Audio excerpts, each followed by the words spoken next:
This is Stevo.org from E46 Fanatics and every other Beamer forum, I guess. I'm trying to figure out this problem. You can probably hear it, hopefully. But now I'm going to open it. The hood.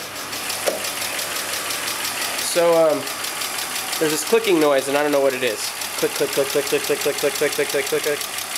And it seems to go along with the belt, the AC belt, sort of matches up. When I stick a tube down there and listen, it seems to be coming from the compressor, but it's weird because everything's working. Everything's working quite fine with the AC. Anyway, let me know what you think. Thanks for watching.